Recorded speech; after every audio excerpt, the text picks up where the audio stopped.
नमस्ते सर्वांना, जय शिवराय. आपण आहोत मोशीला न्यूरोनेस्ट हॉस्पिटल. जे न्यूरोसर्जन डॉक्टर अभिजित घंगाळे यांच्या हॉस्पिटलला आपण आलो आहोत.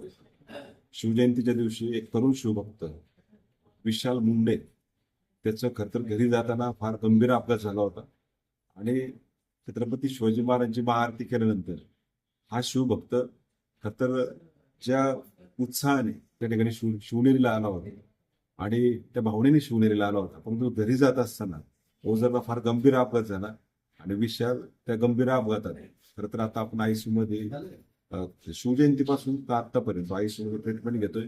कोमामध्ये होता, परंतु डॉक्टर अभिजित घंगाळे सरांनी खरं तर त्याचं नक्कीच त्याचा जीव वाचवला, त्याचे प्राण वाचवले. कारण आता तो थोडा स्टेबल आहे, परंतु ह्या तरुणाची घरची आर्थिक परिस्थिती फार बेताची आहे आणि त्याची पण अजून परिस्थिती गंभीर आहे.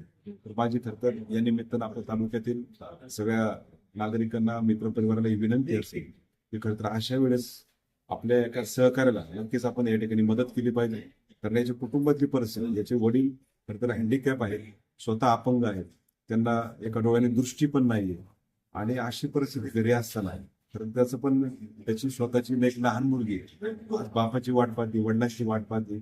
या भावनेने खरं तर आपण सगळ्यांनी भावना समजून घ्यावी. विशाल सारख्या आपल्या तरुणाला जो फोटोग्राफर म्हणून खरं तर काम करतो आणि सामान्य कुटुंबातील असलेला आपला सहकारी त्याचे मामा आहेत, गरीब प्रसिद्ध, अशा तरुणाला आपण खरं मदत केली पाहिजे. अनेक उत्सव, सार्वजनिक कार्यक्रम आपण साजरे करत असतो, लाखो रुपये खर्च करत असतो, परंतु अशा शिवभक्ताला खरं जर मदत केली, अशा वेळेस जर मदत नाही करायची तर मग कधी करायची? अनेक लाखो रुपये खर्च करून आपण खरं शिवजयंती सारखे उत्सव साजरे करत असतात. एकीकडे एक शिवभक्त अशा पद्धतीने जीवन मरणाच्या दारात जर असेल तर आपण एक जबाबदारी म्हणून छत्रपती शिवाजी महाराजांचे एक मावळे म्हणून आपण खरं तर या ठिकाणी मदतीचा हात दिला पाहिजे. विशालच्या मागे या ठिकाणी आपण भावासारखं उभं राहायला पाहिजे. या निमित्तानं खरोखर मी असं कधी शक्यतो जिथं गरज असेल तिथंच खरं तर मदतीचा हात मागत असतो. नक्कीच आपण विशालच्या मागे उभे राहूया. मी त्याचं जे स्कॅनर आहे किंवा त्यांचं हॉस्पिटलचं जे स्कॅनर आहे मी नक्कीच आपल्या या ठिकाणी शेअर करेन. धन्यवाद डॉक्टर अभिजित घंगाळे सर. नक्कीच या हॉस्पिटलमुळे नक्कीच विशालचे प्राण वाचले, परंतु अजूनही गंभीर परिस्थिती आहे. माझी या निमित्तानं पुनश्च एकदा आपल्या तालुक्यातील सगळ्या नागरिकांना, मित्रपरिवाराला, दानशूर व्यक्तींना मनापासून विनंती. धन्यवाद.